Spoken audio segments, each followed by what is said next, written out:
They said I had the face of a horse, and for 22 years I believed them. But the night Lord Edmund Blackwood dropped his crystal glass at the sight of me, I understood that the world had been wrong about beauty all along. I was born in the stables of Thornfield Manor on a night when the autumn wind howled through the cracks in the wooden walls and my mother bled her life away on a bed of straw.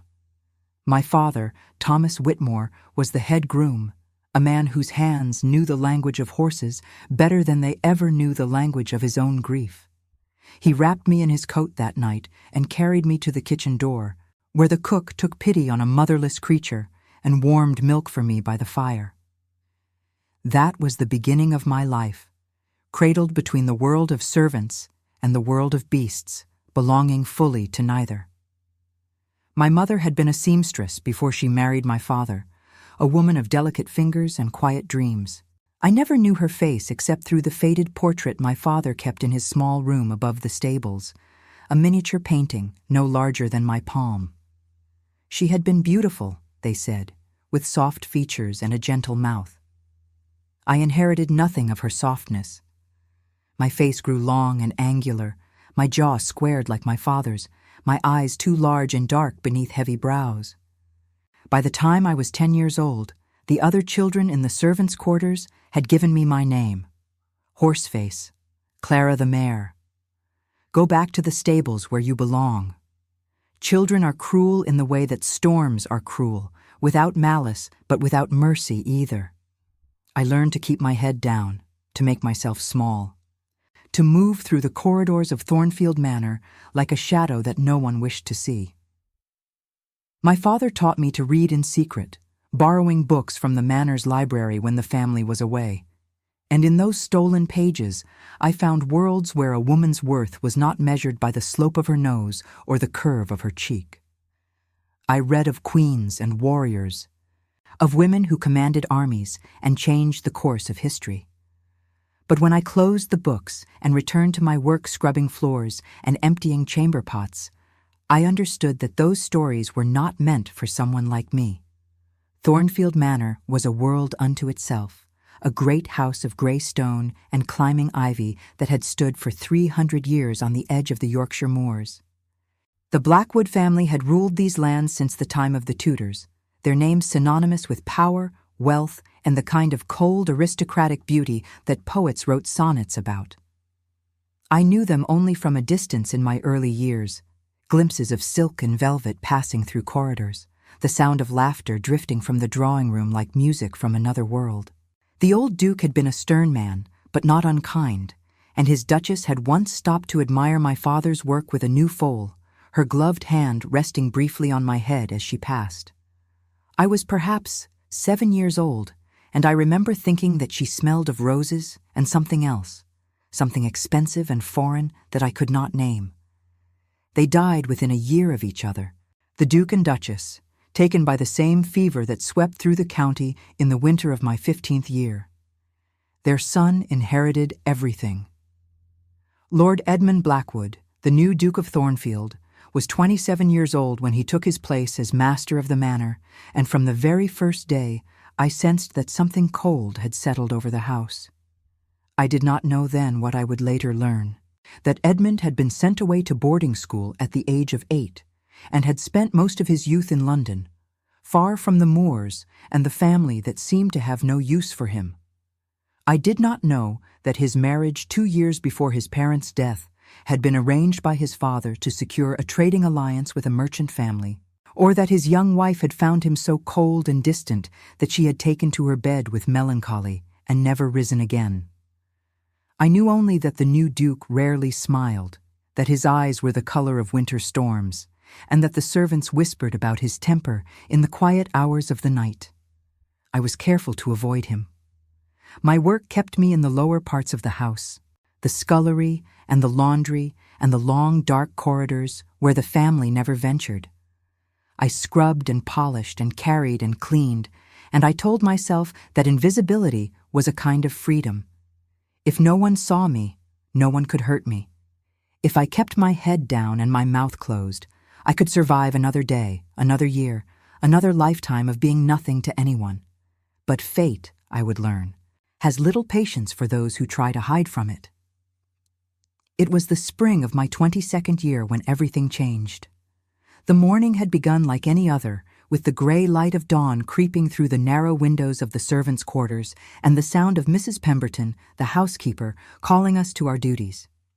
I dressed quickly in my plain brown dress and white apron, pinned my dark hair beneath my cap, and made my way to the east wing, where I had been assigned to clean the guest chambers in preparation for the house party that was to begin that week. Lady Rosalind, Edmund's younger sister, was to be engaged to the Earl of Westbrook, and the celebration would bring dozens of guests to Thornfield Manor. The house had been in a frenzy of activity for weeks. Every room polished until it gleamed, every linen pressed until it was crisp as paper. I had worked until my hands were raw and my back ached, but I did not complain. Complaint was a luxury that servants could not afford. I was kneeling on the floor of the blue guest chamber, scrubbing at a stain near the fireplace, when I heard the footsteps in the corridor. Heavy, purposeful, the stride of a man who owned every inch of the ground beneath his feet. I kept my head down, my brush moving in steady circles, hoping that whoever it was would pass by without notice. The footsteps stopped. I felt his presence before I saw him, a weight in the doorway, a shadow falling across the carpet where I knelt. I looked up slowly, and there he was, Lord Edmund Blackwood, the Duke of Thornfield, standing not 10 feet away with a look of such contempt on his face that I felt my stomach turn to ice. He was tall, broad-shouldered, with dark hair that fell across his forehead, and those storm-gray eyes that seemed to see through everything and find it wanting. He was dressed for riding, his boots still muddy from the fields, and there was a riding crop in his hand that he tapped against his thigh with impatient rhythm. "What are you doing in here?" he demanded, his voice as cold as his eyes. I rose to my feet, my knees trembling beneath my skirts. "Cleaning, Your Grace," I said, keeping my voice as steady as I could. "Mrs. Pemberton sent me to prepare the guest chambers." He looked at me then, really looked at me, and I watched his lip curl with something that might have been amusement if it had not been so cruel. "Good God," he said, and there was a laugh in his voice that cut deeper than any blade. "They sent the horse-faced girl to clean the chambers where my guests will sleep. What message do they think that sends?" I felt the blood drain from my face. I had heard the whispers all my life, had grown a thick skin against the casual cruelty of children and servants alike. But there was something different about hearing those words from the mouth of a duke, from a man whose power over my life was absolute. I wanted to disappear into the floor, to melt into the shadows and never be seen again. Behind him, I saw movement. 2 gentlemen had appeared in the corridor, guests who had arrived early for the festivities. They wore the fine clothes of London aristocracy, and they were watching the scene with the kind of idle curiosity that the wealthy reserve for the misfortunes of the poor. Edmund turned to them, gesturing toward me with his riding crop as though I were livestock at auction. "Gentlemen," he said, "allow me to present the finest specimen of Thornfield's serving staff. Note the elongated face, the prominent jaw. I believe her father breeds horses in our stables. Clearly the influence has spread." The gentleman laughed. It was a polite laugh, the kind that men of breeding use when they wish to please their host without committing themselves to an opinion. But to me, it sounded like thunder, like the crashing of a world that had already been so small and was now collapsing entirely. "Go back to the stables," Edmund said, turning away from me as though I had already ceased to exist. "Tell Mrs. Pemberton to send someone presentable. I will not have my guests greeted by a face that frightens children." I fled. There is no other word for it. I gathered my bucket and my brush, and I fled down the corridor, down the servants' stairs, through the kitchen where the cook called out to ask what was wrong, and out into the courtyard where I finally allowed myself to breathe. My lungs burned. My eyes burned. Everything in me burned with a shame so complete that I thought I might die of it right there on the cobblestones. My father found me in the stables an hour later, curled up in the corner of an empty stall with my face pressed against my knees. He did not ask what had happened. Perhaps he already knew, the way news travels through a great house, whispered from servant to servant like a disease. He simply sat down beside me in the straw and put his arm around my shoulders, and we stayed that way until the light began to fade and the horses grew restless for their evening feed. "You are beautiful, Clara," he said finally, his voice rough with emotion. "You have always been beautiful. Not in the way they understand, but in the way that matters. You have your mother's spirit." I wanted to believe him. I wanted to believe that there was some measure of worth inside me that the world could not see, some hidden treasure that made up for the face that frightened children and amused dukes. But that night, lying in my narrow bed in the servants' quarters, I could not shake the sound of their laughter from my mind. I could not forget the look in Edmund's eyes, the casual cruelty with which he had stripped me of my dignity in front of strangers. I made a decision in the darkness of that night. I would survive this. I would survive him. I would bow my head and do my work and save every penny of my meager wages until I had enough to leave Thornfield Manor forever. I would find a position somewhere else, somewhere far from the moors and the Blackwoods and the memory of this humiliation. I would build a new life, and I would never again give anyone the power to make me feel so small. But the universe, I would discover, had other plans. The weeks leading up to the engagement ball passed in a blur of exhausted labor. I was reassigned to the laundry, far from the guest chambers and the eyes of the aristocracy, and I was grateful for the scalding water and the heavy irons that left no room for thought. I worked from dawn until well past dark, pressing linens and starching collars and trying not to think about the celebration that was building to a crescendo in the rooms above. Lady Rosalind, I heard, was radiant with happiness. She was 19 years old, golden-haired and delicate, the kind of beauty that inspired poetry and devotion. The Earl of Westbrook was said to be deeply in love with her, and even the servants spoke of the match with approval. It was a love match, they whispered, rare among the aristocracy. Lady Rosalind had chosen with her heart, and her brother, cold as he was, had not stood in her way. I had seen Lady Rosalind only a handful of times in my years at Thornfield Manor, but I remembered her kindness. She had once stopped me in the corridor and complimented the way I had arranged the flowers in the blue sitting room, a task that had not even been mine to do. She had a gentle way about her, a softness that seemed impossible in a house so full of hard edges. I hoped that her marriage would bring her happiness, that she would escape to a life of warmth and love, far from her brother's shadow. The night before the ball, Mrs. Pemberton summoned me to her office. I went with dread in my heart, certain that I was about to be dismissed, sent away from Thornfield Manor without reference or recourse. But when I entered the small room where the housekeeper kept her ledgers and her keys, I found her face lined not with anger, but with exhaustion. "We are short of hands for tomorrow night," she said, rubbing her temples as though the weight of the world pressed upon them.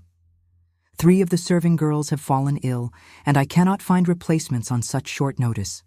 I need you in the ballroom, Clara." I stared at her, certain I had misheard. "The ballroom," I repeated. "Me?" Mrs. Pemberton's eyes met mine, and I saw something in them that surprised me. It was not pity exactly, but something close to it, something that acknowledged the cruelty I had suffered without being able to change it. "I know what happened," she said quietly. "I know what His Grace said to you, but I have no other choice. You will be stationed near the service entrance, keeping the refreshment trays filled. You will not be seen by the guests. I will make certain of it." "And if His Grace sees me?" I asked, my voice barely above a whisper. Mrs. Pemberton's jaw tightened. "Then we will deal with that as it comes. But I need you, Clara. Will you do this?" I should have said no. Every instinct in my body screamed at me to refuse, to stay hidden in the laundry where I was safe from Edmund's cold eyes and cruel words. But Mrs. Pemberton had always been kind to me, kinder than she needed to be, and I could see the desperation in her face. The ball was the most important event Thornfield Manor had hosted in years. The reputation of the house, of the family, rested on its success. "Yes," I said finally, "I will do it." She nodded, relief flooding her features. "Thank you, Clara." And she paused, her hand reaching out to rest briefly on my arm. "For what it is worth, I do not think you have a horse's face. I think you have a face full of character. There is a difference." I did not know what to say to that, so I said nothing. I returned to my work, to the endless piles of linen and the hiss of steam from the irons, and I tried not to think about what tomorrow would bring. The morning of the ball dawned gray and cold, with a mist rolling in from the moors that clung to the windows of Thornfield Manor like a living thing. I dressed in the plain black uniform that Mrs. Pemberton had provided, fastening the white apron around my waist and pinning my cap over my hair. I looked at myself in the small mirror above my washstand and saw what I always saw: a long face, a strong jaw, eyes that were too large and too dark, a face that frightened children. I turned away. The house was chaos. Servants rushed through the corridors with armloads of flowers and crates of champagne. The kitchen rang with the clatter of pots and the shouting of the cook, and somewhere above it all, Lady Rosalind could be heard laughing with pure joy. I kept to the shadows, helping where I was needed, counting the hours until the ball would begin, and I could take my place by the service entrance and pray to remain invisible. It was late afternoon when I encountered her. I was carrying a basket of fresh napkins through the servants' corridor when I nearly collided with a woman I did not recognize. She was middle-aged, with silver threading through her dark hair and a face that had once been beautiful and was now merely elegant. She wore the clothes of a lady, not a servant, but she was wandering through the lower halls as though she had lost her way. "Forgive me," she said, steadying herself against the wall. "I seem to have taken a wrong turn. I was looking for the garden entrance. I curtsied automatically. If you will allow me, my lady, I can show you the way." She smiled, and there was something warm in it, something genuine that I rarely saw in the faces of the aristocracy. That would be most kind. "I am Lady Ashworth," she added, as though I had asked. "My husband is the Baron of Ashworth. We are old friends of the Blackwood family." I nodded and began to lead her through the maze of corridors toward the garden door. She walked beside me in silence for a few moments, and I was acutely aware of her eyes on my face, studying me with an intensity that made me uncomfortable. "You are not like the other servants here," she said finally. "There is something different about you." I did not know how to respond, so I kept my eyes forward and my voice neutral. "I am just a maid, my lady. There is nothing different about me." Lady Ashworth laughed softly. "There is where you are wrong, my dear. I have spent 40 years in society, and I have learned to see what others miss. You carry yourself like a woman who has been wounded but has not broken. That is not nothing. That is a rare and precious thing." We had reached the garden door. I opened it for her, the cold mist rushing in to wrap around us both, and I gestured toward the path that led to the formal gardens. "The entrance is just through there, my lady.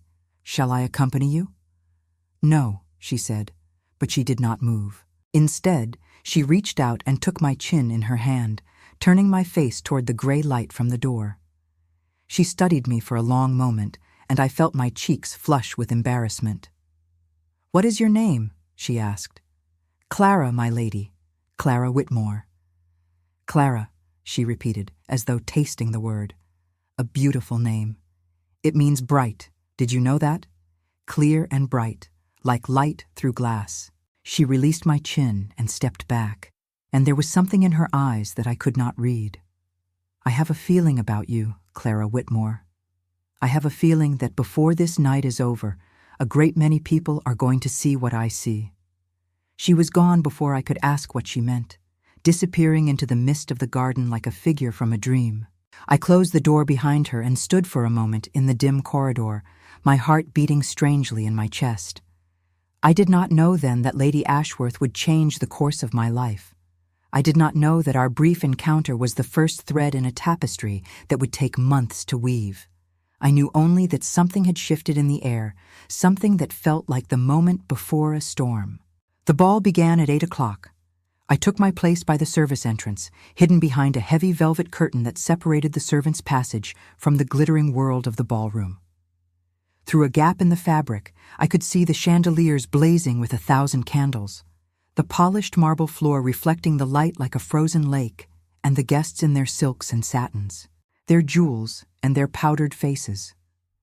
Music floated through the air, a waltz played by an orchestra that I could not see, and everywhere there was laughter and color and movement. I watched Lady Rosalind make her entrance on the arm of the Earl of Westbrook, her golden hair piled high atop her head, and her white gown trailing behind her like a cloud. She was incandescent with happiness, her smile so bright that it seemed to illuminate the entire room. The Earl looked at her as though she were the only person in the world, and I felt something twist in my chest that might have been envy or might have been longing. I could not tell the difference. Edmund was there too, standing near the fireplace with a glass of champagne in his hand and his customary expression of bored contempt on his face. He was dressed in black evening clothes that made his pale skin seem even paler, and there was a woman on his arm, a dark-haired beauty with sharp features and a sharper smile. I would later learn that she was Lady Cordelia Vane, a widow of considerable fortune who had set her sights on becoming the next Duchess of Thornfield. But in that moment, she was simply another glittering figure in a room full of glittering figures, another reminder of the world that I would never belong to. The hours passed slowly. I moved through my duties like an automaton, refilling trays and clearing empty glasses, keeping to the shadows as Mrs. Pemberton had instructed. No one looked at me. No one saw me. I was as invisible as I had always been, and I told myself that this was what I wanted, that this was safer than being seen. It was nearly midnight when everything changed. I was returning from the kitchen with a fresh tray of champagne glasses, moving quickly through the servants' corridor toward the ballroom. The music had grown louder, the laughter more raucous, and I knew that the announcement of the engagement was imminent. I needed to be in position, needed to ensure that every guest had a glass raised when Lady Rosalind's betrothal was made official. But as I rounded the corner toward the service entrance, I found my path blocked. Lady Ashworth was standing there, and she was not alone. Beside her stood a young woman with soft brown hair and kind eyes, a woman I recognized as her daughter, Miss Catherine Ashworth. "There you are," Lady Ashworth said, as though she had been searching for me all evening. "I have been waiting for you, Clara." I stopped, confused. "My lady?" Lady Ashworth reached out and took the tray from my hands, passing it to her daughter as casually as though she were handing off a hat. "Catherine, take this to the ballroom. I need a moment with Miss Whitmore." Miss Catherine looked at me with curiosity, but did not argue. She took the tray and disappeared through the curtain, leaving me alone with Lady Ashworth in the dim corridor. I did not know what to say, did not know what was happening, and so I simply stood there waiting for an explanation that I could not imagine. "I have done something," Lady Ashworth said, and there was a gleam in her eyes that might have been mischief or might have been something deeper, something that you may thank me for or curse me for, depending on how the evening unfolds. But I want you to know that I did it because I believe in justice and because I cannot abide cruelty, even when it comes from the lips of a duke. She reached behind a stack of crates that stood against the wall and produced something that made my breath catch in my throat. It was a gown of deep midnight blue silk, with silver embroidery at the bodice and a skirt that fell in soft waves like water under moonlight. It was the most beautiful thing I had ever seen. "Put it on," Lady Ashworth said. "There is a room just there where you can change, and take down your hair. Let them see you, Clara. Let them see what I saw this afternoon." I could not speak. I could not move. I stared at the gown in her hands and felt the world tilting beneath my feet. reality rearranging itself into a shape I did not recognize. "Why?" I finally managed to whisper. "Why would you do this?" Lady Ashworth's smile faded, and for a moment I saw something fierce and sad in her eyes. "Because I was you once," she said softly. "A long time ago, before I learned to wear my armor. Someone was kind to me when I needed it most, and I have never forgotten. Now go, Clara. The announcement will be made in 15 minutes, and I want you in that ballroom when it happens. I do not know what madness possessed me. I do not know why I took the gown from her hands and disappeared into the small storage room she had indicated. Perhaps it was the look in her eyes, the recognition of a pain she had once known. Perhaps it was the memory of Edmund's cruel words, still burning in my chest like an ember that would not die. Perhaps it was simply that I was tired, so deeply tired, of being invisible. I removed my plain black dress and my white apron. I let down my hair, the dark waves falling past my shoulders for the first time in years. And I put on the midnight blue gown, feeling the silk slide over my skin like a promise. There was a small mirror in the corner of the room, clouded with age, and I stood before it in the dim light and looked at myself. The woman who stared back at me was a stranger. She had the same long face, the same strong jaw, the same dark eyes that were too large for fashion. But there was something different about her, something that I could not quite name. She stood taller. She held her chin higher. She looked like someone who had stopped apologizing for existing. Lady Ashworth was waiting when I emerged. She took one look at me and nodded, satisfied. "Now," she said, "you will enter through the main doors of the ballroom, not the servants' entrance. The main doors." "My lady, I cannot." "You can," she said firmly, "and you will. This is not about pretending to be something you are not, Clara. This is about showing them something they have refused to see." She took my hands in hers and squeezed them gently.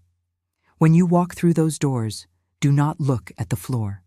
Do not hunch your shoulders. Do not try to disappear. Look straight ahead and remember who you are." "Who am I?" I asked, my voice trembling. Lady Ashworth smiled. "That, my dear, is what you are about to discover."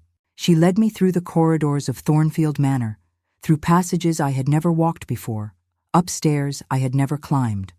The music grew louder, the lights brighter, and with every step I felt my heart beating harder against my ribs. This was madness.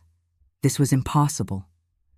I was a servant, a maid with a horse's face, and I was about to walk into a ballroom full of aristocrats, as though I belonged there. We reached the doors. They were massive carved oak, flanked by footmen in powdered wigs, who looked at me with confusion and something that might have been recognition. Lady Ashworth whispered something to them that I could not hear, and they exchanged glances before stepping aside. "Remember," Lady Ashworth said, her hand on my back. Bright and clear, like light through glass. The doors opened. The ballroom stretched before me like a dream, a sea of color and light and movement. The orchestra was playing a slow melody, something melancholy and beautiful, and the guests were gathered in clusters around the room, their faces turned toward the center where Lady Rosalind stood with her betrothed. The announcement had not yet been made. I had arrived just in time. I took a step forward, then another, and another. The sound of my footsteps on the marble floor seemed impossibly loud. I felt eyes turning toward me, conversations faltering, heads tilting with curiosity. Who was this woman in the midnight blue gown? Where had she come from? She was not a face they recognized, not a name they knew. I kept walking. I did not look at the floor. I did not hunch my shoulders. I looked straight ahead, just as Lady Ashworth had told me, and I walked into the center of that glittering world as though I had every right to be there. And then I saw him. Edmund was standing near the fireplace, a crystal glass of champagne in his hand. Lady Cordelia was beside him, her sharp smile fixed, and her eyes scanning the room with predatory interest.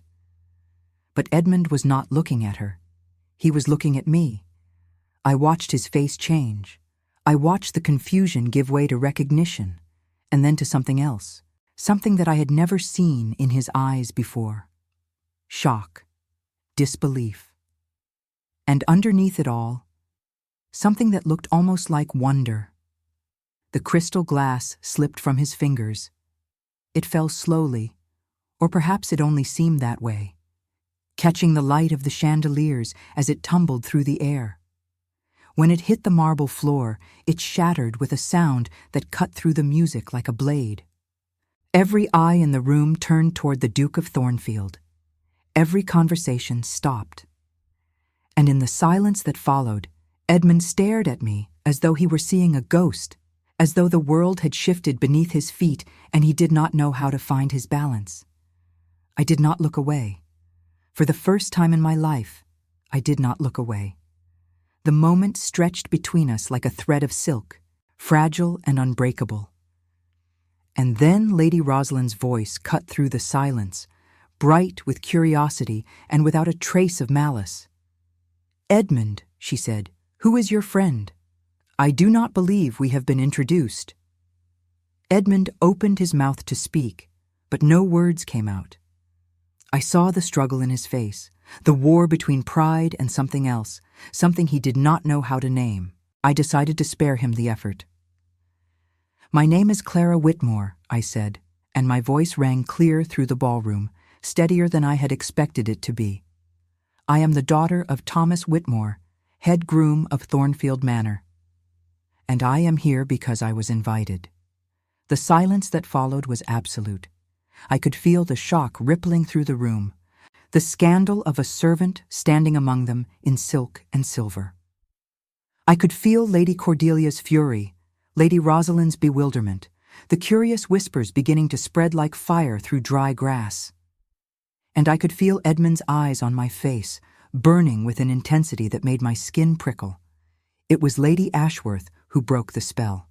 She appeared at my side as though she had been there all along, her hand slipping through my arm with easy grace. "Miss Whitmore is my guest this evening," she announced to the room, her voice carrying the authority of 40 years in society. I found her in the servants' quarters and recognized in her a quality that is all too rare in our world. Dignity. True dignity. The kind that cannot be bought or inherited. She smiled at the assembled guests, daring them to challenge her. "I do hope you will all make her feel welcome."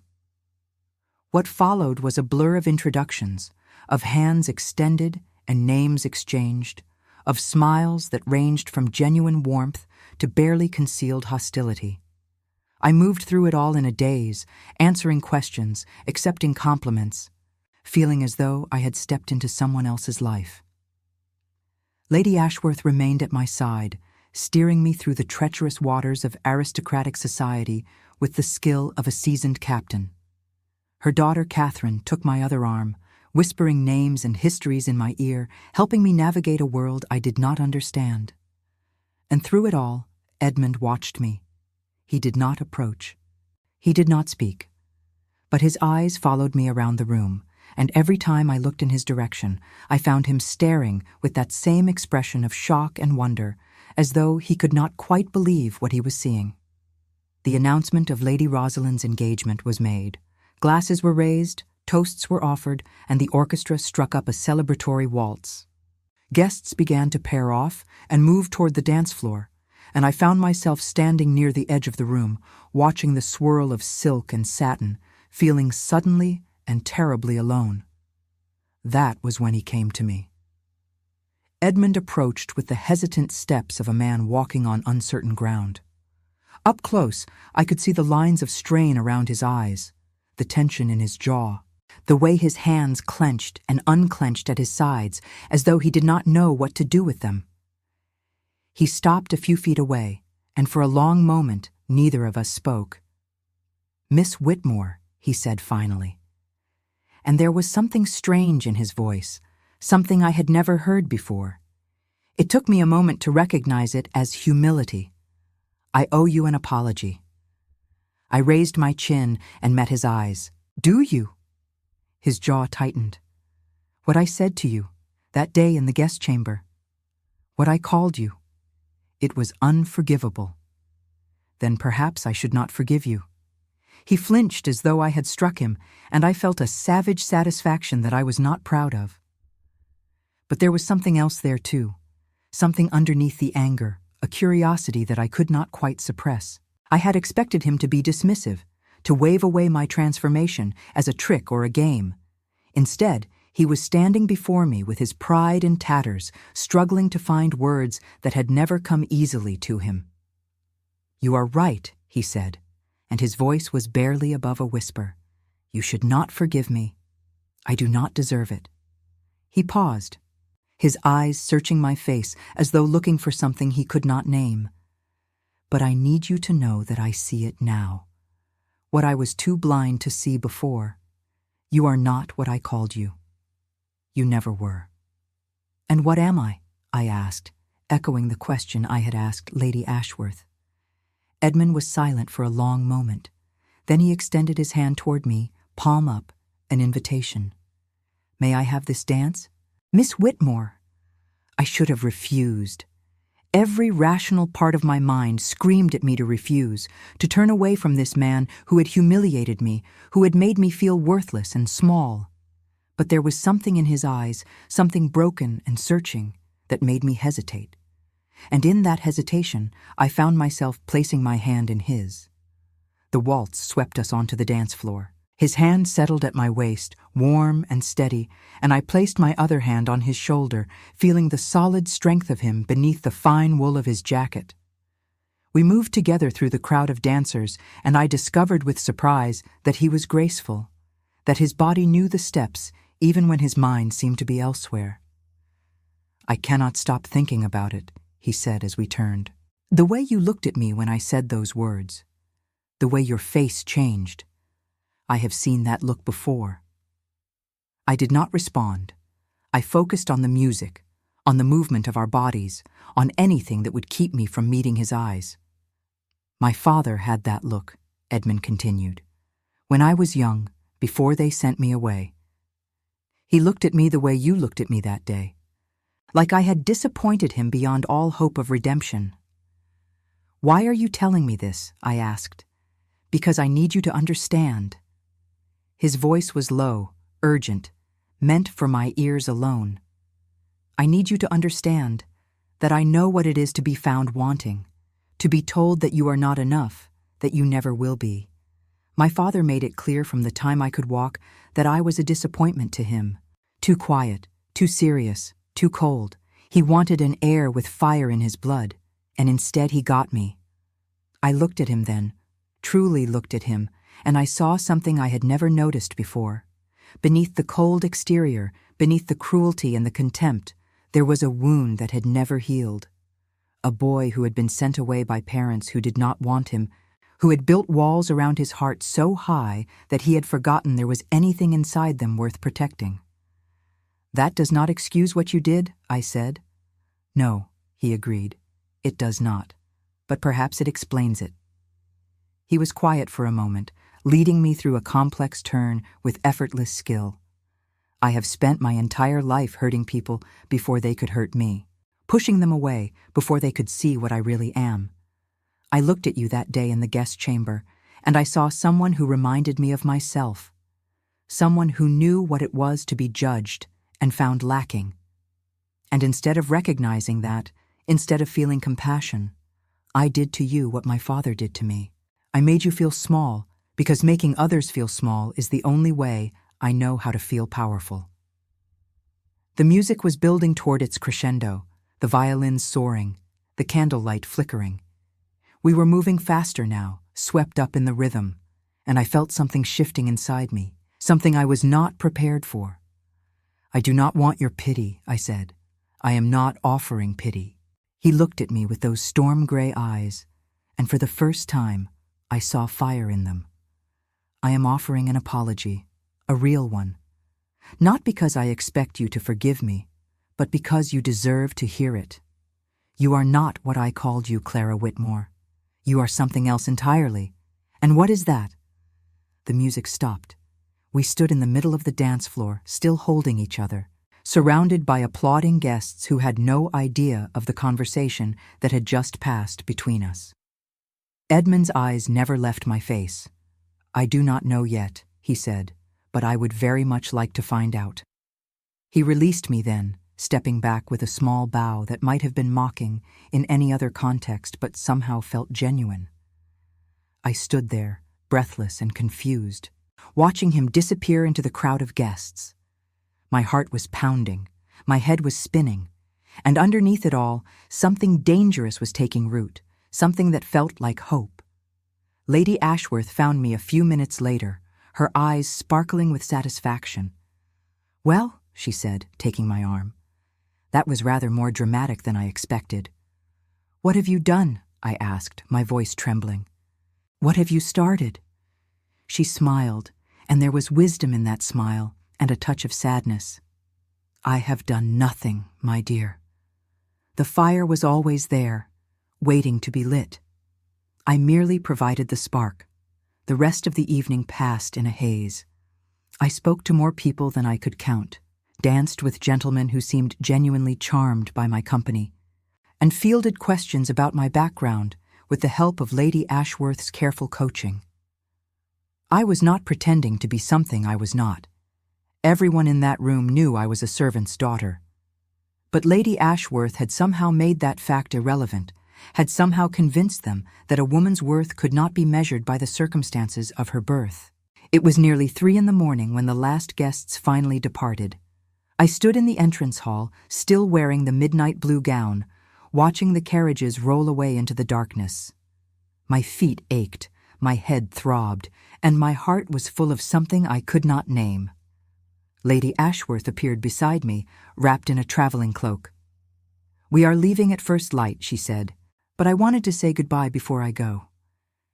I turned to face her, this strange woman who had changed my life in the space of a single evening. "Why?" I asked again, the question that had been burning in me all night. "Why did you do this? What did you hope to gain?"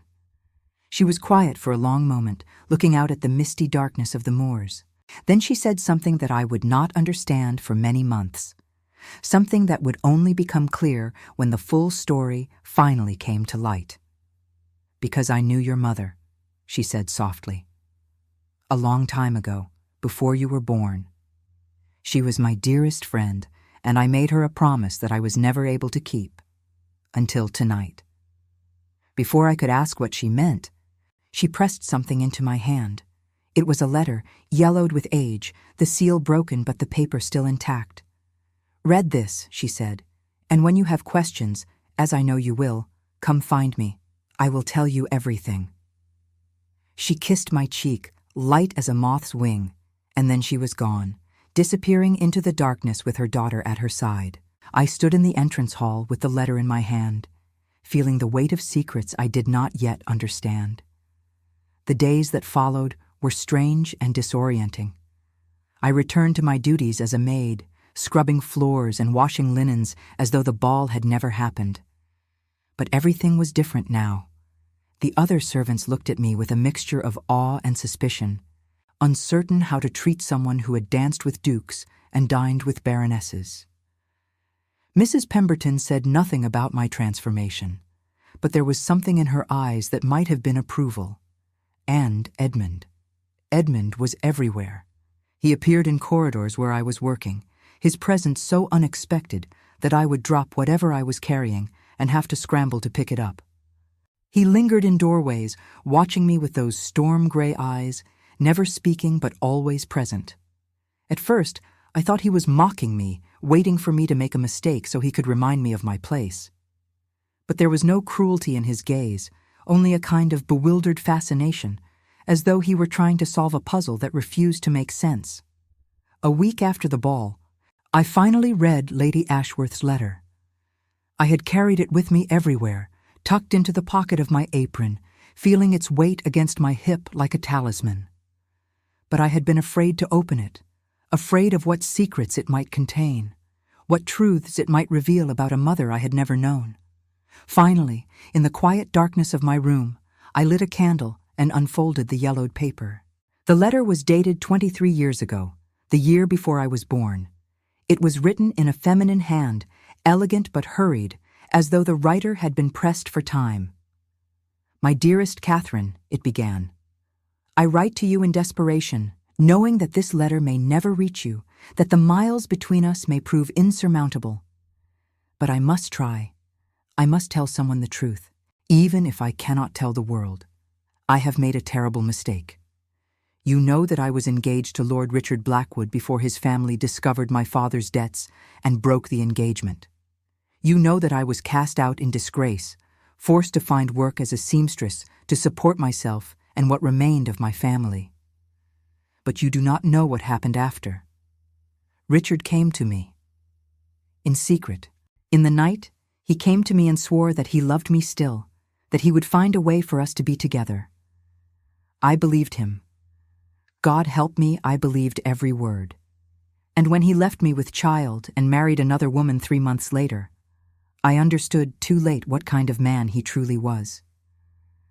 I am with child, Catherine, Richard's child, and I cannot keep it. Not because I do not want it, but because the scandal would destroy what little is left of my family. My mother would not survive the shame. My sisters would never find husbands. Everything I have sacrificed would be for nothing.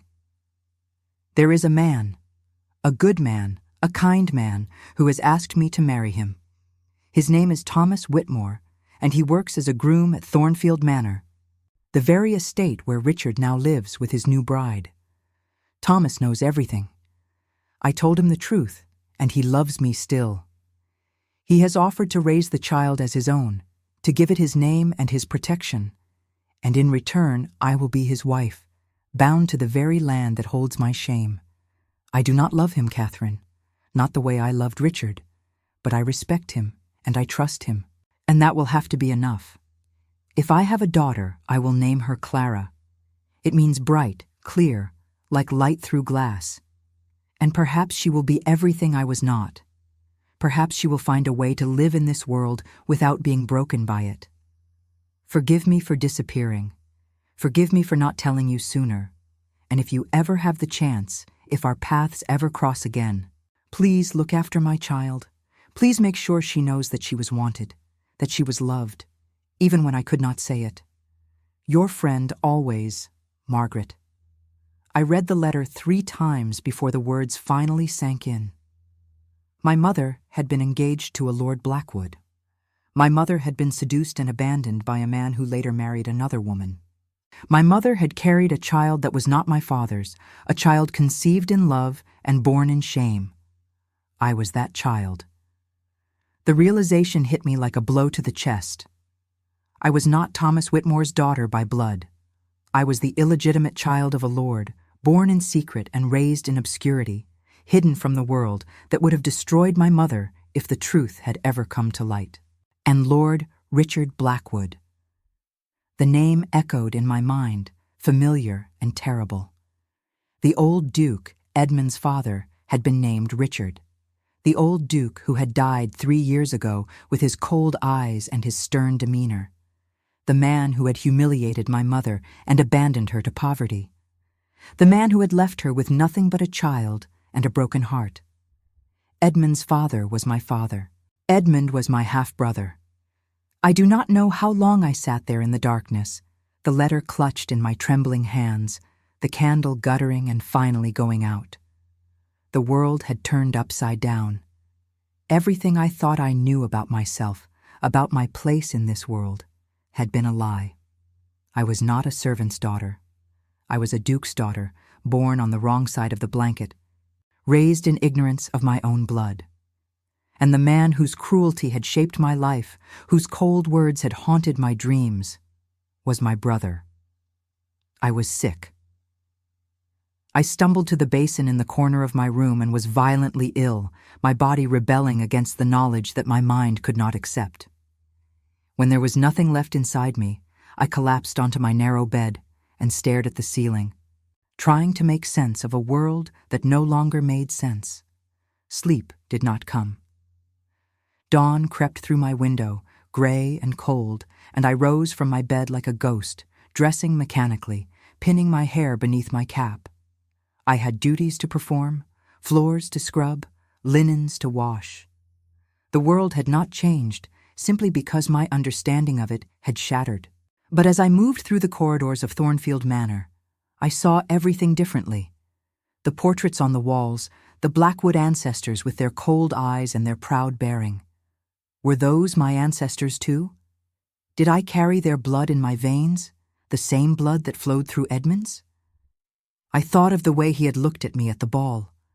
The shock, the wonder, the strange fascination that had followed me everywhere since. Had he sensed something? Had some part of him recognized the kinship that neither of us had known existed? The thought made me ill again. I needed answers. I needed to understand. And there was only one person who could give me what I needed. I found Lady Ashworth's address in the society pages of an old newspaper that Mrs. Pemberton kept in her office. Ashworth Hall was 3 days' journey by public coach, an impossible distance for a servant with no money and no time. But I had to try. I had to know the truth, all of it, before I could decide what to do with this knowledge that was slowly burning me alive. It was my father who made it possible. Thomas Whitmore, the man who had raised me as his own, who had given me his name and his protection without ever revealing the secret he had carried for 22 years. I went to him in the stables, and I showed him the letter, and I watched his weathered face crumple with a grief he had hidden for decades. "I wondered when she would tell you," he said, his voice rough with emotion. "I always knew this day would come." "You knew," I said. "You knew all along, and you never said anything." He looked at me with eyes full of love and sorrow. "What would I have said, Clara? That your mother loved another man before me? That she carried his child and married me out of desperation? That the blood in your veins belongs to the very family we serve?" He shook his head. "She made me promise. When she died, when you were just a few hours old, she made me swear that I would never tell you. She wanted you to have a chance at a normal life, a life without the shadow of scandal hanging over you." "A normal life," I repeated bitterly. "A life of being called horse-faced and sent to the stables. A life of being humiliated by my own brother." Thomas flinched. "I did not know," he said. "About what he said to you. Mrs. Pemberton told me later. After the ball. If I had known, I would have." "You would have what?" I demanded. "Challenged the Duke to a duel? Demanded satisfaction for the honor of a servant girl?" I shook my head, all the anger draining out of me, leaving only exhaustion. "It does not matter. None of it matters. I just need to understand." Thomas reached into his pocket and pulled out a small leather pouch. He pressed it into my hands, and I felt the weight of coins inside. "Go to Lady Ashworth," he said. "She was your mother's closest friend.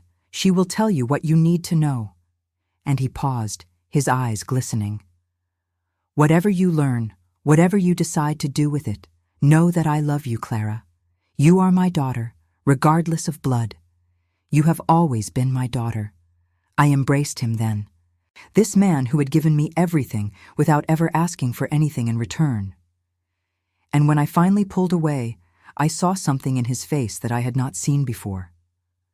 Pride. Not the cold, aristocratic pride of the Blackwoods, but something warmer, something real. "Go," he said. "Find your answers. And then come home." The journey to Ashworth Hall took 4 days. I traveled by public coach through rain and mud, sleeping in cramped inns and eating food that tasted like sawdust. I had never been so far from Thornfield Manor, never seen so much of the world beyond the moors. It should have been exhilarating. Instead, I felt only a growing dread, a sense that I was hurtling towards something I could not stop.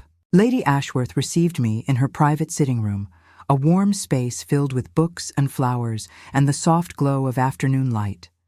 She did not seem surprised to see me. She simply gestured to the chair across from her and poured me a cup of tea as though we were old friends reuniting after a brief absence. "You have read the letter," she said. It was not a question. I have. And you have questions. I have so many questions that I do not know where to begin. Lady Ashworth smiled sadly. Then let me begin for you. She settled back in her chair, her eyes distant, remembering. Your mother was the most extraordinary woman I ever knew.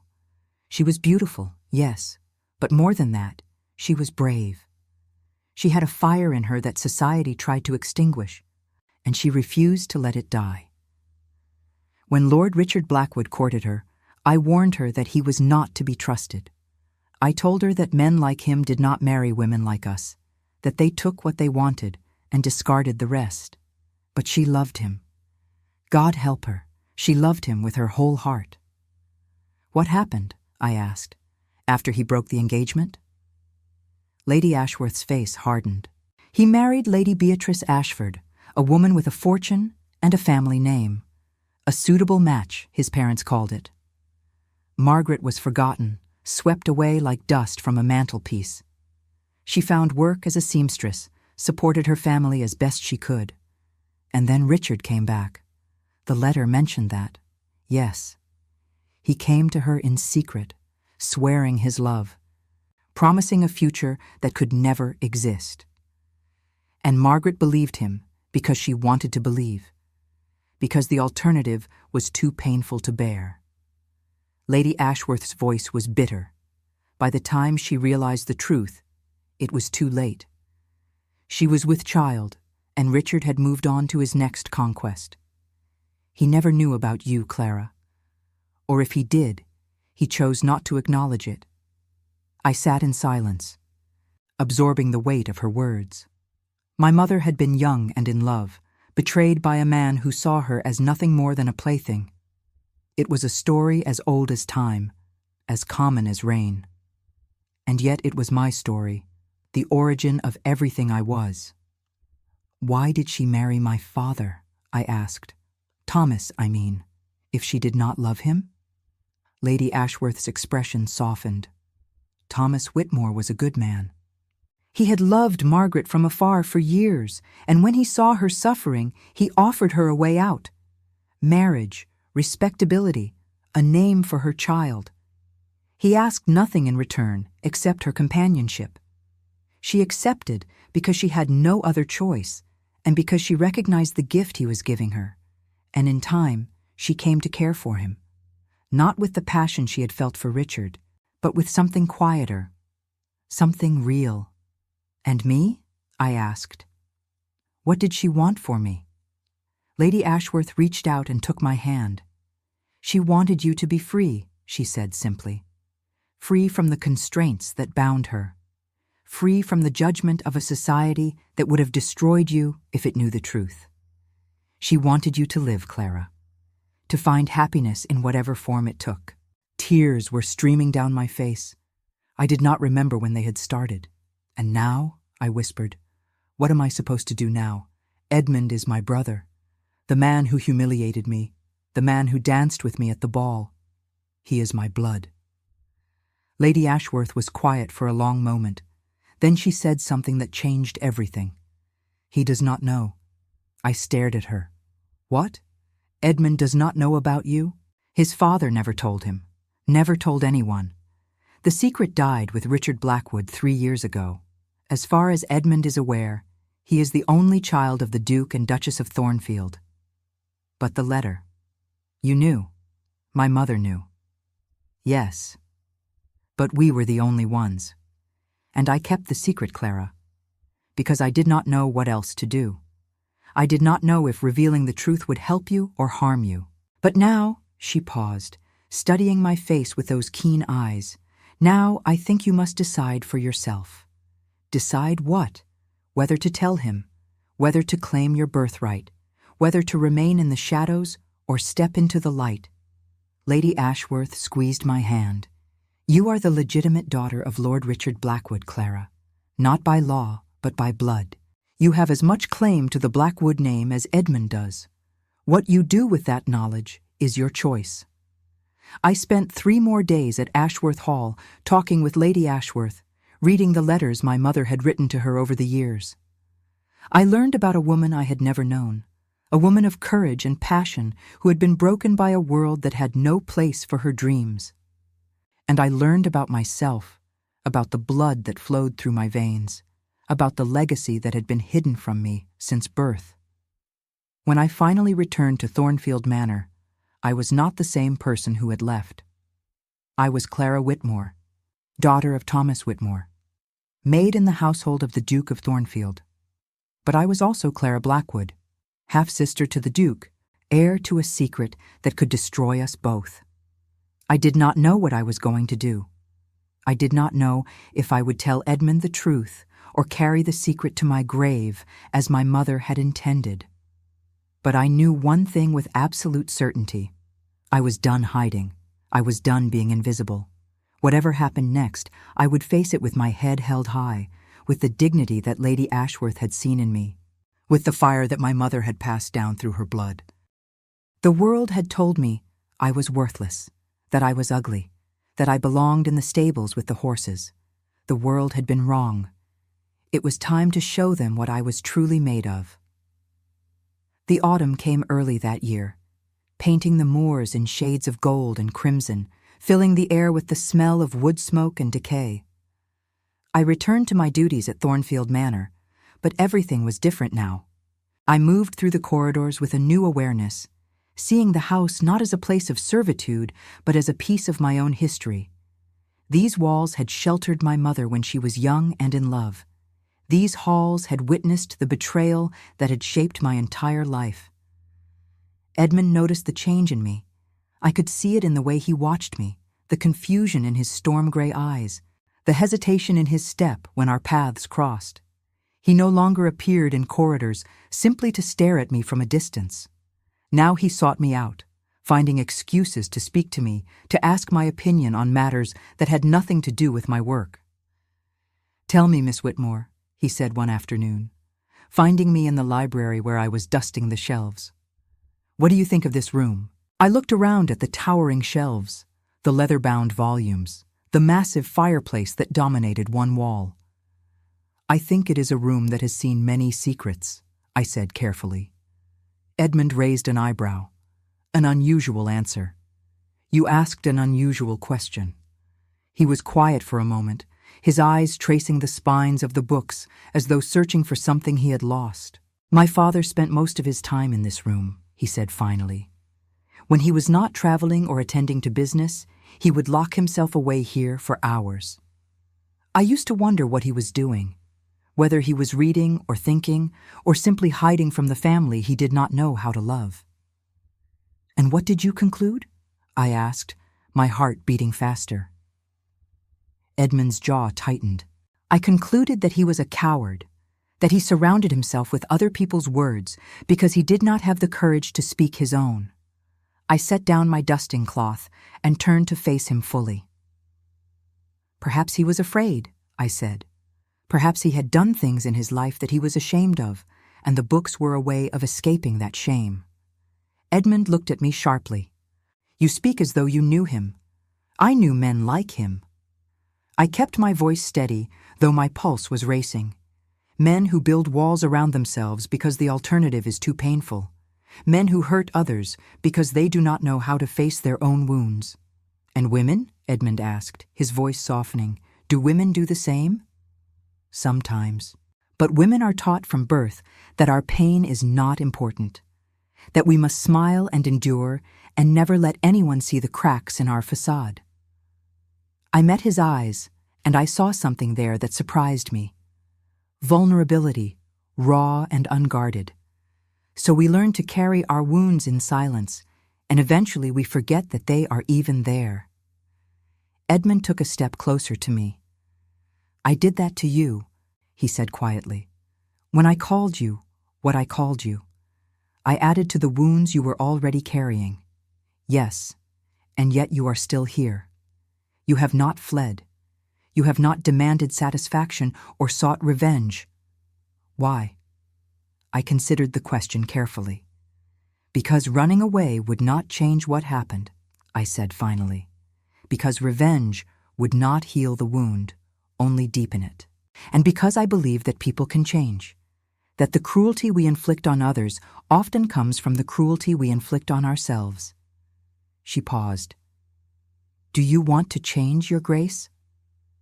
Edmund's eyes searched my face. I do not know, he admitted. I do not know if I am capable of it. Then perhaps that is where you should start, by figuring out what you are capable of, not what your father was, or what society expects you to be, but what you, Edmund Blackwood, are truly capable of becoming. I left him standing in the library, surrounded by his father's books and his father's secrets.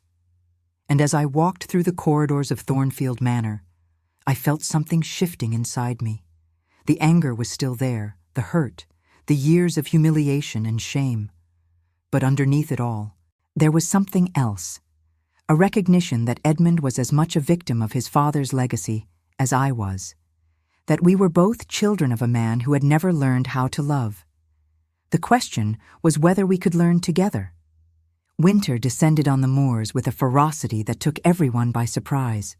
Snow fell for 3 days without stopping, piling in drifts against the walls of the manor, blocking the roads and trapping everyone inside.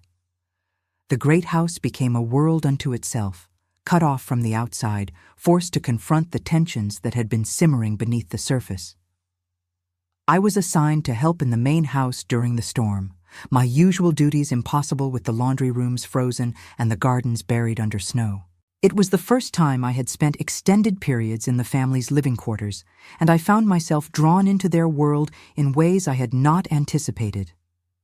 Lady Rosalind had remained at Thornfield after her engagement ball, her wedding to the Earl of Westbrook planned for the spring. She was a kind woman, gentle and warm-hearted, and she took an immediate liking to me that I did not quite understand. "You are the girl from the ball," she said when she first saw me carrying firewood into the drawing room, "the one who made my brother drop his glass." "Yes, my lady." She smiled, and there was mischief in it. "He has not been the same since that night. I do not know what you said to him, but something changed. He is almost human now." I did not know how to respond to that, so I simply curtsied and continued with my work. But Lady Rosalind was not easily deterred. She sought me out over the following days, engaging me in conversation, asking about my life and my opinions and my dreams. She seemed genuinely interested in my answers, and I found myself opening up to her in ways I had not expected. One evening, as the storm raged outside and the candles flickered in their sconces, Lady Rosalind asked me to stay after I had finished my duties. "Sit with me," she said, gesturing to the chair beside the fire. "I am tired of my own company, and my brother has locked himself in the study again. I could use someone to talk to." I hesitated. "It would not be proper, my lady." "Proper," she repeated, and there was an edge to her voice. "I am so tired of proper. Proper is what kept me from marrying the man I loved for 3 years because he did not have a title. Proper is what made my brother into a statue of ice because our father taught him that emotion was weakness." She looked at me with eyes that were suddenly fierce. "Sometimes proper needs to be broken, Miss Whitmore. Sometimes it is the only way to breathe." I sat down. We talked for hours that night, as the fire burned low and the wind howled against the windows. Lady Rosalind told me about her childhood, about the parents who had been more concerned with appearances than affection, about the brother she had idolized and then feared as he retreated further and further into himself. And I told her about my own life, about the years of mockery and shame, about the night of the ball and everything that had happened since. But I did not tell her the truth about my parentage. That secret was too dangerous, too explosive to share with anyone, until I had decided what to do with it. It was nearly midnight when Edmund appeared in the doorway. He stopped when he saw me sitting by the fire with his sister, and something flickered across his face. Surprise, and something else I could not name. "Brother," Lady Rosalind said, rising from her chair, "come join us. Miss Whitmore has been keeping me company while you hide in your study." "I should go," I said quickly, standing. "No." Edmund's voice was quiet but firm. Stay, please. He crossed the room and took the chair across from us, his long legs stretched toward the fire, his eyes fixed on the flames. For a long moment, no one spoke. The silence was heavy, charged with something I did not understand. "Rosalind," Edmund said finally, "would you give us a moment alone?" Lady Rosalind looked from her brother to me and back again, her eyebrows raised. "Of course," she said, though there was curiosity in her voice. "I will be in my chambers if you need me." When she was gone, Edmund finally looked at me. His eyes were dark in the firelight, shadows playing across his angular features. "There is something I need to tell you," he said. "Something I have been trying to say for weeks, but the words keep escaping me." My heart was pounding. I could feel the secret of my birth burning in my chest, demanding to be spoken. But I stayed silent, waiting. Edmund rose from his chair and began to pace, his hands clasped behind his back. "I have spent my entire life being told who I am supposed to be," he said. "The heir, the duke, the man who must carry on the family name, produce an heir of his own, maintain the honor that generations of Blackwoods have built. I was married at 25 to a woman I did not love, a woman who wasted away in a room at the end of the East Corridor, because I did not know how to reach her. She died thinking I hated her." He stopped pacing, his back to me. Perhaps I did. I do not know anymore. I did not speak. I sensed that he needed to say these things, that they had been building inside him for years, waiting for someone to hear them. "When I saw you at the ball," Edmund continued, his voice rough, "when you walked through those doors in that gown, with your head held high and your eyes blazing, I felt something I had not felt in years, curiosity, interest, a desire to know more about this woman who had been invisible to me for so long." He turned to face me, and there was anguish in his eyes, and then I remembered what I had said to you, what I had called you, and I understood that I had become exactly what my father was, a man who destroys beautiful things because he is afraid of them. I stood slowly, my legs unsteady beneath me. "You think I am beautiful?" The words escaped before I could stop them, small and vulnerable, and utterly unlike the strong woman I had been trying to be. Edmund crossed the room in 3 strides. He stopped in front of me, close enough that I could feel the heat of him, close enough that I could see the pulse beating in his throat. "I think you are the most beautiful woman I have ever seen," he said, and his voice was barely above a whisper. "I think I have been blind and foolish and cruel, and I do not deserve your forgiveness, but I am asking for it anyway. I am asking for a chance to prove that I can be better than what I was." I looked up at him, this man who was my enemy and my brother, and something else entirely. The secret was there, on the tip of my tongue, ready to shatter everything. But I could not say it, not yet, not when he was looking at me like that, like I was the only real thing in a world full of shadows. "I need time," I said, "to think, to understand what this is." Edmund nodded slowly. "Take all the time you need. I am not going anywhere." He left me standing by the fire, my heart in turmoil, the secret burning hotter than ever. I knew I could not keep it forever. I knew that eventually the truth would have to come out, one way or another. But for now, for this one moment, I allowed myself to feel what I was feeling without judgment or fear. I was falling in love with my half-brother, and I had no idea how to stop. The storm broke on the 4th day, the clouds parting to reveal a world transformed by snow. The roads were cleared within a week, and the normal rhythms of life at Thornfield Manor slowly resumed. But nothing was normal for me. I moved through my days in a daze, performing my duties mechanically while my mind churned with impossible questions. I could not be in love with Edmund. The very thought was monstrous, a violation of every natural law. We shared blood, shared a father, shared a history that had been hidden from us both. If the truth came out, it would destroy us. It would destroy everyone. But love does not obey logic.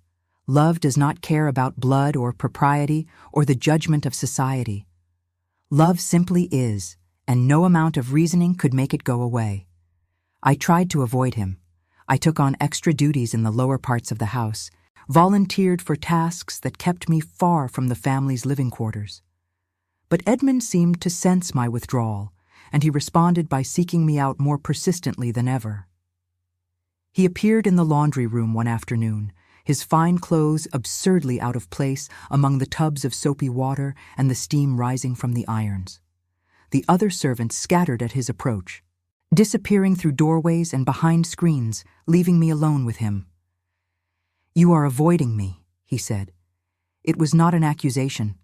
It was a fact. I kept my eyes on the linen I was folding. "I have duties to attend to, Your Grace." "Edmund." He stepped closer, his voice soft. "When we are alone, I want you to call me Edmund. That would not be proper." "Damn what is proper." He reached out and took my hand, stilling my movements. "Clara, look at me." I looked, and I saw everything I was trying to deny. The longing, the confusion, the desperate hope that somehow, against all odds, this impossible thing between us could find a way to exist. "I know something is wrong," Edmund said. "I know there is something you are not telling me. I see it in your eyes, in the way you pull away from me. But whatever it is, I need you to know that it does not change how I feel. It does not change what I want." "And what do you want?" I asked, my voice trembling. "You," he said simply. "I want you, Clara, in whatever way you will have me." The words hung in the air between us, heavy with meaning. I felt tears pricking at my eyes, tears of grief and joy and terrible, impossible longing. I wanted to tell him the truth.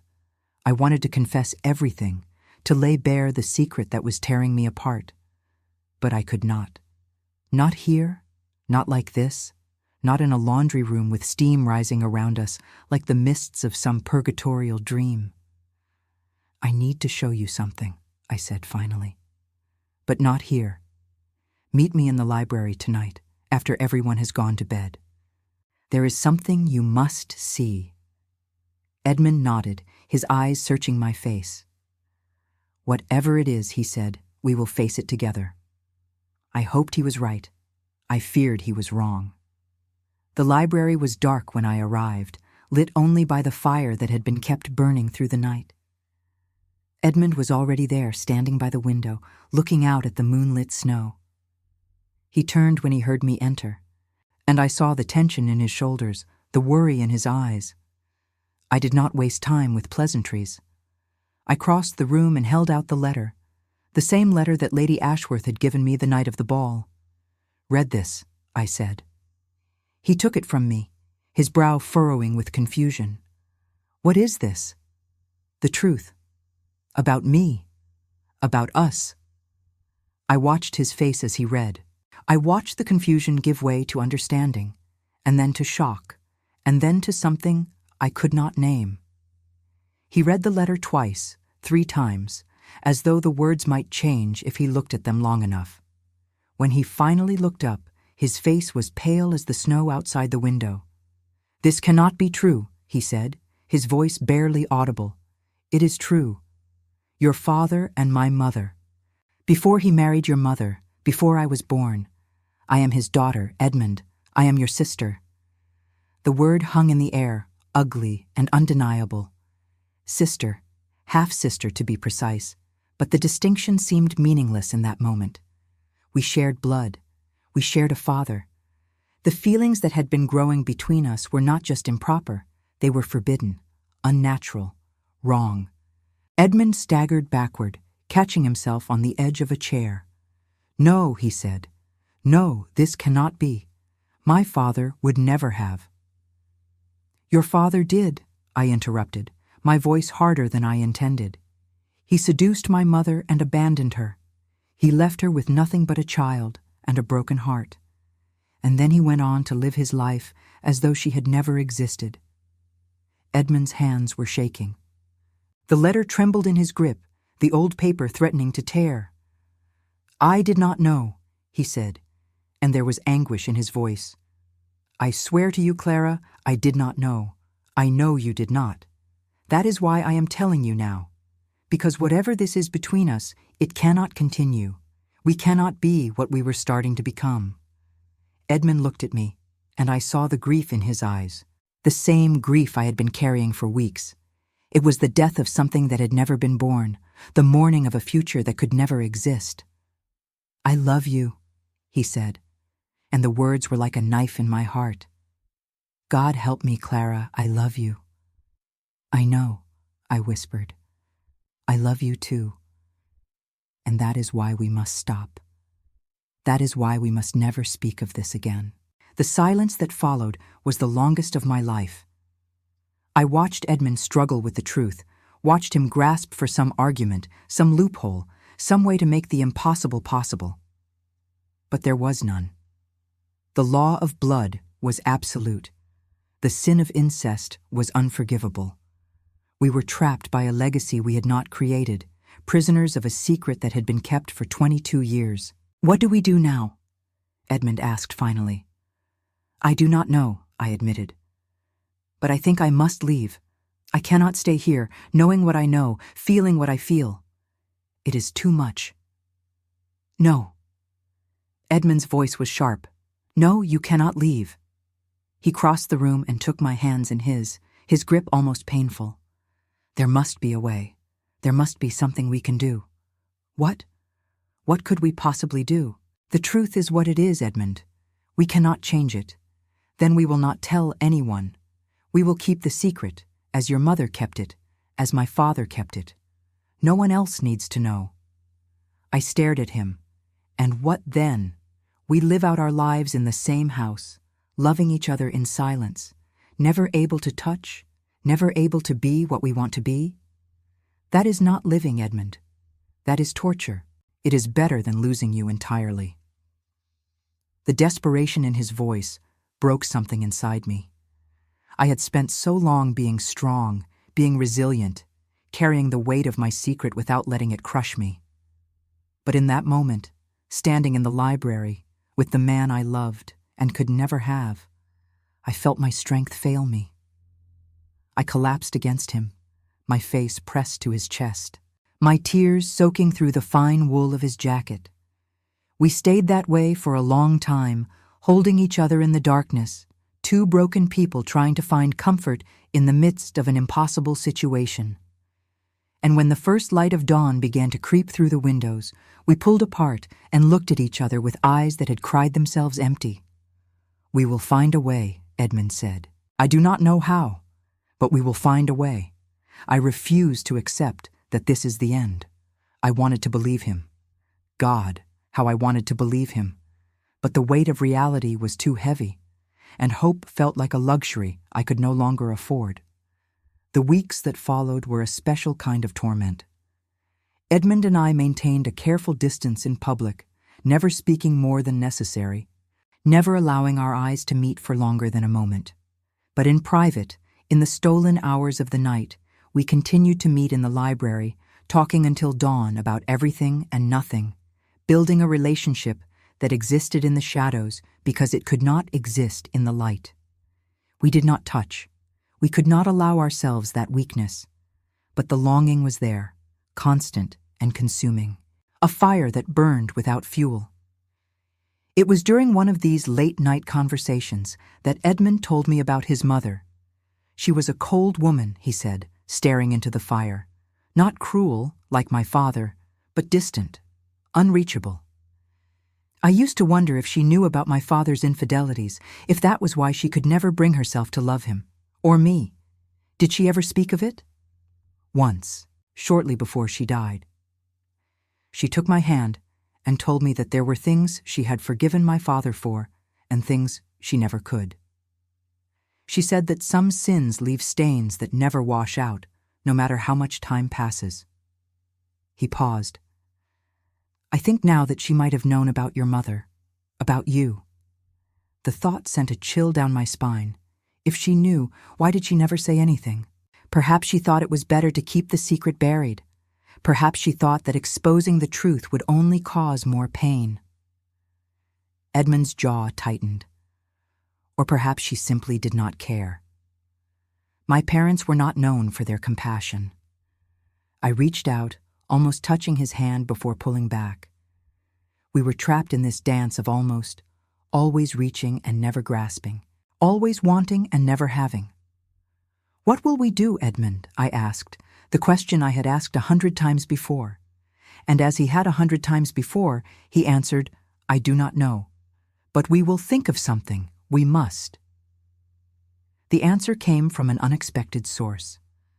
Lady Ashworth arrived at Thornfield Manor in late February, her carriage cutting through the last of the winter snow. She came ostensibly to visit Lady Rosalind and discuss the upcoming wedding, but I knew from the look in her eyes when she saw me that there was another purpose to her visit. "We need to speak," she said quietly, pulling me aside in the corridor. "Tonight, in the library. And bring Edmund." I did not know how she knew about our meetings in the library. I did not know how she had guessed that Edmund knew the truth. But Lady Ashworth had proven herself to be a woman of unusual perception, and I had learned to trust her instincts. That night, the three of us gathered in the library. Edmund stood by the fire, his expression guarded. Lady Ashworth sat in the chair nearest the window, her silver hair gleaming in the candlelight, and I stood between them, the bridge that connected their worlds. "I know what you are to each other," Lady Ashworth began without preamble. "I have known since the ball, the way you looked at each other, the tension between you. It was obvious to anyone who knew what to look for." She paused. "And I know what you are feeling now, the impossibility of it, the despair. I have come to offer you a way out." Edmund stepped forward. "A way out? What are you talking about?" Lady Ashworth smiled, but there was sadness in it. "When Margaret died," she said, addressing me, "I promised myself that I would look after you, that I would find a way to give you the life she had wanted for you. But I was weak. I was afraid. And so I let the years pass, telling myself that ignorance was a kind of protection." She shook her head. "I was wrong. I see that now. You deserve to know the truth, all of it. And that includes the truth about your father." I felt the blood drain from my face. "What do you mean?" Lady Ashworth reached into her reticule and pulled out another letter, this one yellowed and fragile with age. "This was written by your mother shortly before she died. She gave it to me for safekeeping, to be delivered to you only if certain conditions were met." She hesitated. "I should have given it to you long ago, but I was afraid of what it contained, afraid of the havoc it might wreak. Now I see that keeping it secret has only caused more pain." She handed me the letter, and I unfolded it with trembling hands. "My dearest Clara," it began. "If you are reading this, then Catherine has judged the time to be right. I pray that you will understand, and that you will find it in your heart to forgive me for the deception I have practiced your entire life. Lord Richard Blackwood is not your father. I know what I wrote in my earlier letter to Catherine, and at the time I believed it to be true. But several months after I married Thomas, I discovered something that changed everything. Richard Blackwood was not capable of fathering children. He had suffered an illness in his youth that left him sterile, a secret he kept from everyone, including his wife. When I learned this, I realized that the child I was carrying could not be his, and there was only one other possibility: Thomas. We had been intimate once, on the night before my wedding, a moment of weakness and desperate longing that I had convinced myself meant nothing. But that night was the night you were conceived, Clara. Thomas is your father, your true father, in blood as well as in name. I never told him. I never told anyone. I was too ashamed of what I had done, too afraid of what it would mean if the truth came out. And so I let everyone believe that you were Richard's child. Let the secret fester in silence. Let it shape your life in ways I never intended. I am so sorry, my darling. I am sorry for the lies, for the deception, for the burden I have placed on your shoulders. But I want you to know the truth now, whatever consequences it may bring. You are not a child of scandal. You are a child of love, conceived in a moment of genuine feeling between two people who cared for each other deeply. Thomas loves you. He has always loved you. And he is, in every way that matters, your father. Forgive me. Your mother, Margaret. I read the letter 3 times, my mind refusing to accept what my eyes were seeing. It was impossible. It was a trick, another layer of deception in a life that had been built on deception. And yet the handwriting was the same as the first letter. The paper was the same age. The ink faded to the same brown. There was no way Lady Ashworth could have forged this. No reason she would have. I looked up at Edmund, and I saw my own shock reflected in his eyes. He understood. He understood what this meant. "We are not related," I said, my voice barely a whisper. "Edmund and I, we are not brother and sister." Lady Ashworth nodded. "You never were. Margaret believed it for a time, and so did I. But the truth is that Thomas Whitmore is your father, always has been. The relief that flooded through me was so intense that I thought I might faint." Edmund was at my side in an instant, his arm around my waist, steadying me. But we both knew what this meant. The obstacle that had stood between us, the impossible barrier of blood, had been an illusion all along. "Why?" I demanded, looking at Lady Ashworth. "Why did my mother lie?" "She did not lie," Lady Ashworth said gently. "She simply did not know the truth until later, and by then she was dying. And the only way she could set things right was through this letter." She paused. "I should have given it to you sooner. I was afraid, as I said, afraid of what it might change. But when I saw you at the ball, when I saw the way Edmund looked at you, I realized that the time had come, that the secret had caused enough damage." I turned to Edmund, and I saw tears in his eyes. Tears of joy, of relief, of a hope that had been nearly extinguished, suddenly blazing back to life. "We are not related," he said, as though he needed to hear the words again. "We are not brother and sister." "No," I said, and I felt a smile spreading across my face, the first genuine smile I had felt in months. "We are not." What happened next was as inevitable as the sunrise. Edmund took my face in his hands and kissed me, right there in the library, in front of Lady Ashworth and God and anyone else who might be watching. And I kissed him back, pouring all the longing and despair and desperate hope of the past months into that single moment of connection. When we finally broke apart, Lady Ashworth was watching us with a satisfied smile. "I believe my work here is done," she said, rising from her chair. "But I would advise discretion, at least until you have figured out how to explain this to society. The daughter of a groom and a duke is scandal enough. The truth of your mother's history would only complicate matters." She left us alone in the library, the fire burning low, the dawn approaching. And Edmund and I spent the remaining hours of the night talking, planning, dreaming of a future that had seemed impossible just hours before. There would be obstacles, we knew. Society would not easily accept a match between a duke and a servant's daughter. Edmund's family, what remained of it, would object. The gossips would feast on the scandal for months, but none of that mattered. What mattered was that the insurmountable barrier had been removed. What mattered was that we were free to love each other without guilt, without shame, without the shadow of blood hanging over us. We would find a way. Together.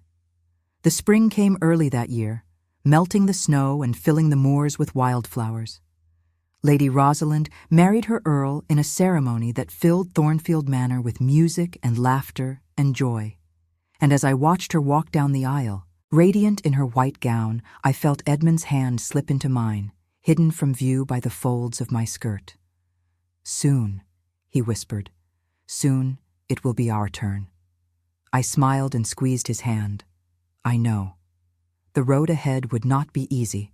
There were still secrets to untangle, truths to reveal, bridges to build between the world I had come from and the world I was entering. But for the first time in my life, I faced the future without fear. I was Clara Whitmore, daughter of Thomas and Margaret, beloved of Edmund Blackwood. I had been told I had the face of a horse, and for 22 years I had believed them. But I knew now that beauty was not about the shape of a face or the color of hair. Beauty was about courage. Beauty was about dignity. Beauty was about refusing to let the world define your worth. And when Edmund looked at me, he saw all of it. The pain, the strength, the resilience, the love.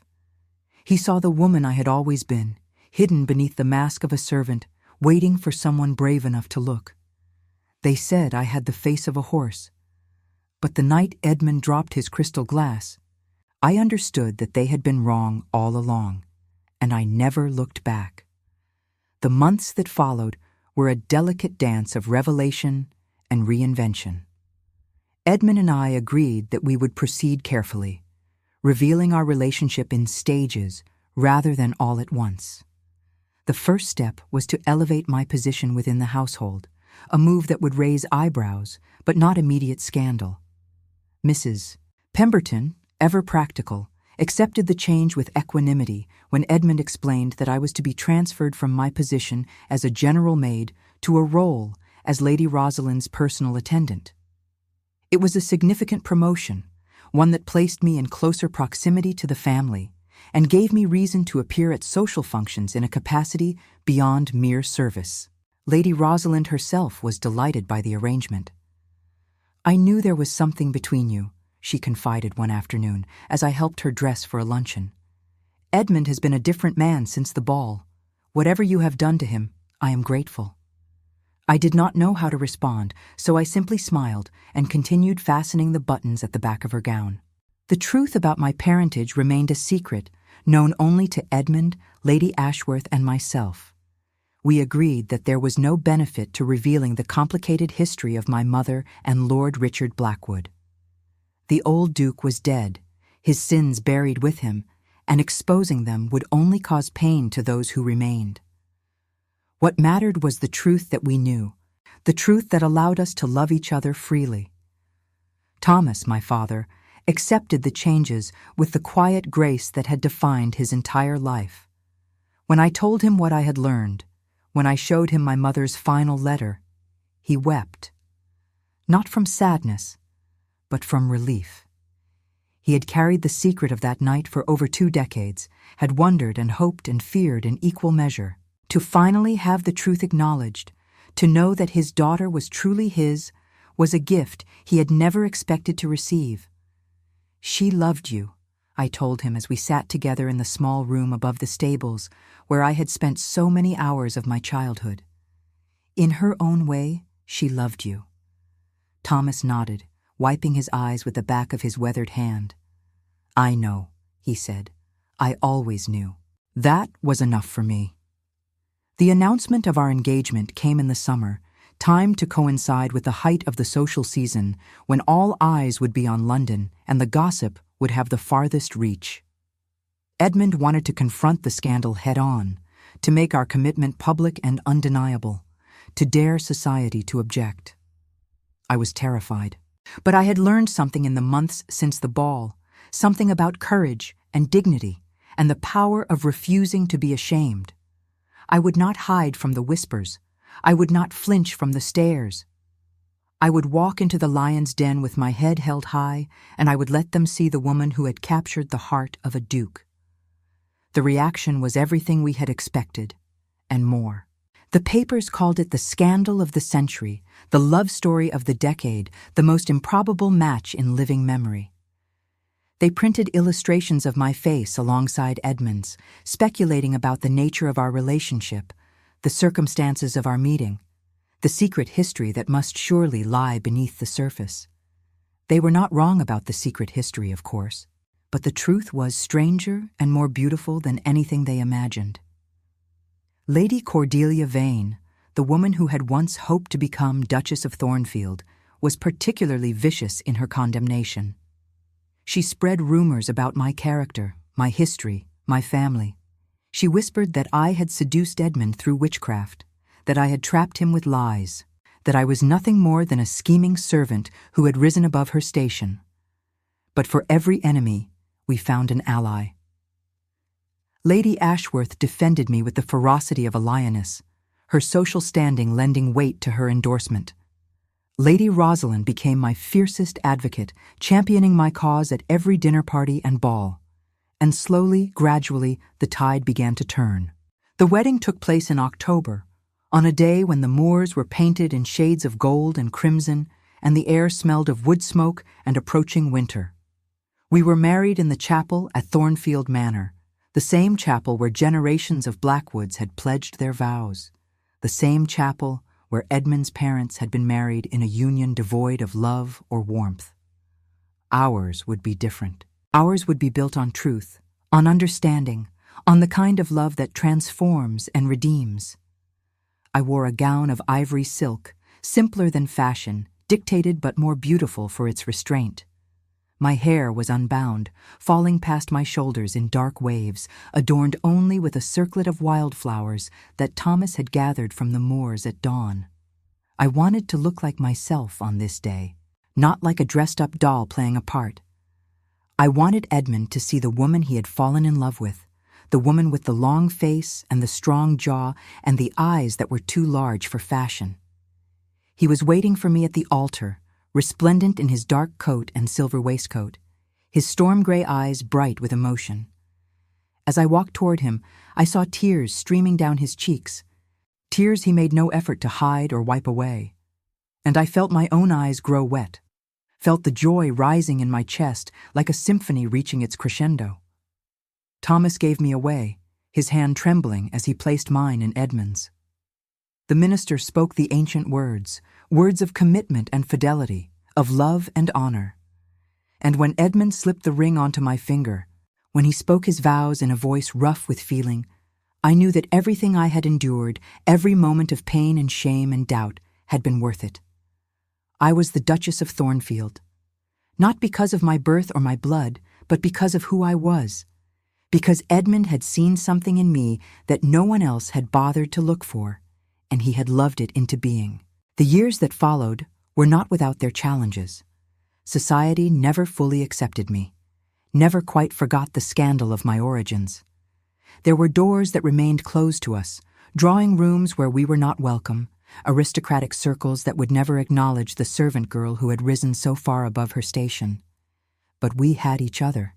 We had Thornfield Manor, a home that I transformed from a cold monument to the past into a warm sanctuary for the present. We had our children, 3 of them in time, 2 daughters and a son, each of them inheriting a piece of their father's intensity and their mother's resilience. And we had the truth about my mother and her heartbreak, the truth about Lord Richard and his cruelty, the truth about Thomas, my father, the good man who had given me his name and his love without ever asking for anything in return. The truth about ourselves, about the wounds we had carried and the ways we had learned to heal them together. Edmund never fully escaped the shadow of his childhood. There were days when the coldness returned, when he retreated into himself and could not find his way back. But I learned to reach him, to draw him out with patience and love, to remind him that he was not his father, that cruelty was not his destiny. And I never forgot where I came from. I never let the trappings of my new life erase the memories of the old. I continued to visit the stables, to sit with the horses and breathe in the familiar scent of hay and leather. I continued to treat the servants with the respect and kindness that I wished I had received in my years among them. And I made sure that my children knew the truth about their grandmother, the remarkable woman who had loved and lost and sacrificed everything for the chance of a better life. Years later, when Thomas passed away peacefully in his sleep at the age of 73, I was holding his hand. His last words were a whisper, barely audible. "Tell her I loved her. Tell Margaret that I never stopped. I will," I promised, tears streaming down my face. "I will tell her."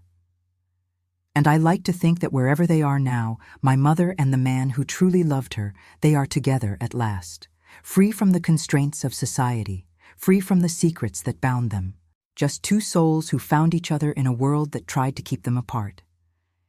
It is a story I told my children as they grew, and that they have told their children in turn. The story of how their grandmother was loved, and how she loved in return. The story of how a horse-faced maid captured the heart of a duke, not through beauty or cunning, but through the simple, radical act of refusing to be anything other than herself. They said I had the face of a horse. For 22 years I believed them, but on the night Edmund Blackwood dropped his crystal glass at the sight of me, I understood the truth. Beauty is not about the shape of a face or the curve of a cheek. Beauty is about courage, about dignity, about standing tall in a world that wants you to shrink. I was beautiful all along. I just needed someone to help me see it. And when I did, nothing could ever make me feel small again.